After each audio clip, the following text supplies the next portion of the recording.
Welcome back. And it was back in October 2017 that the then Foreign Minister, now Tory leadership favourite Boris Johnson, famously said during his conference speech, "Let the British lion roar."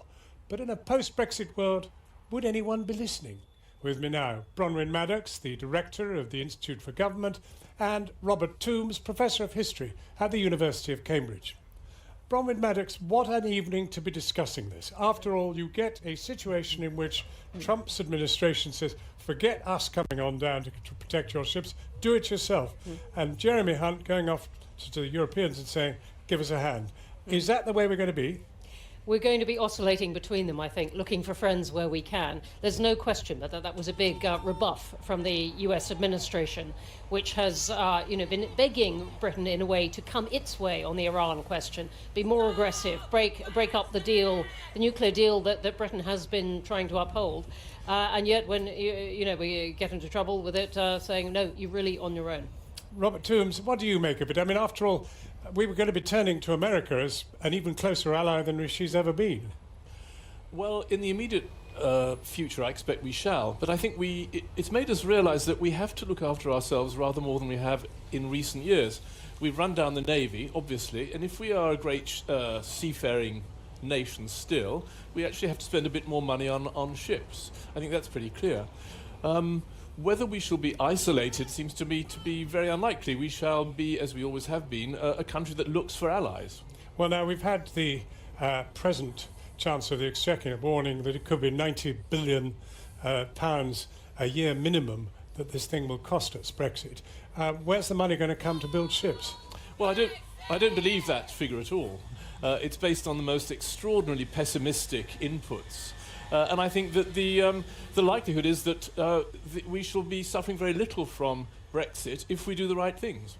Is that how you see it, Bronwen Maddox? I think Brexit will cost us money, certainly if there is a no deal, but I think we would find alliances cheaper than pouring lots of money into the military. Just the question is how we can try and have alliances with both the EU and the US. Now, that's fine in defence terms, but I think in trade terms we're going to find it very hard. We're going to be pulled one way or the other, and that may affect wider security alliance questions as well. Of course, these are early days in the negotiation of Brexit. I mean, after all, the deal is only the first step in a very long and protracted business of trying to disengage from Europe. Even with no deal, there could be quite a lot of negotiating after that. So how do you see that unfolding, and what effect would anything that got drawn out be on what you're saying? Well, we have a shared interest in free trade. That seems to me the most obvious thing that we shall end up with. I think we could have done it much more quickly, but that seems to me inevitably what we shall finally get towards.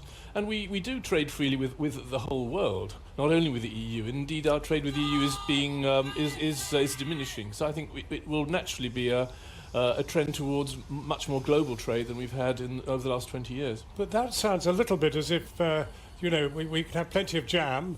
But when it comes down to it, the bread and butter will be rather expensive. I don't see why. I mean, we're doing quite well in our trade with the non-EU world. We have a very large trade deficit with the EU, and that will no doubt continue to some extent. But the EU has not been terribly successful economically for Britain because it's not very good at covering the things that we actually sell rather well, which is essentially financial services and things of that kind. I don't want to keep harping on about what's happened today, but in a sense it's instructive, because we should have expected the Americans to say, yeah, we'll join you, but you take the lead. Well, they haven't said that. They've said, you get on and do it yourself down there in the Gulf. Yes, while saying an awful lot about the whole world should worry about Iran, and we've been saying this for months, but actually not offered any practical help at all.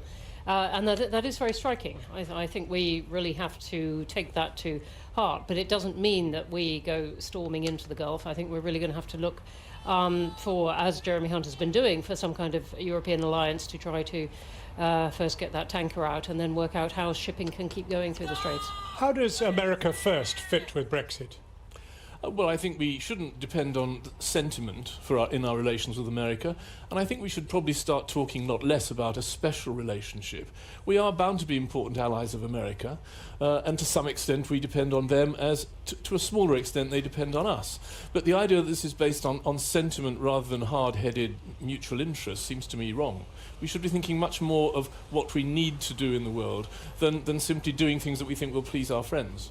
So America First is completely compatible with an absolutely equal trading relationship? Oh no, it won't. Well, equal in what sense? I mean, the Americans will want to make profits from us as we will want to make profits from them. This is not. We're not asking for charity, nor are we offering it. We're asking for an equitable way of mutually making money. Sounds rather. I don't think we're going to have an equal trading relationship with the US. I don't think a US trade deal is going to be very quick to achieve, and as Canada and Mexico have found, even when you've got one and are close allies of the US, it can try and rewrite it very much on its own terms. It's going to be done on really pretty bald national interest. And if we factor in a second Trump term, probably I that think we would should nod on. factor in a second Trump term, and so yes, that with the extra confidence of his administration that his techniques are working from the US's point of view. Has anything about arriving at this position shocked you? Yes, the incompetence of the May government, I'm sorry to say, the willingness of a large part of the political establishment to risk wrecking our whole political system for the sake of staying in an EU which is, after all, not working terribly well, and not working terribly well for us. Those are things that I find Let me shocking. just ask Bronwen last. Anything you two, very briefly? I think we shouldn't presume that the United Kingdom is going to stay united. That would be my big worry if we end up with a no-deal Brexit. We're going to be Bronwen very Maddox, fast into that. Professor Toombs, thank you both very warmly.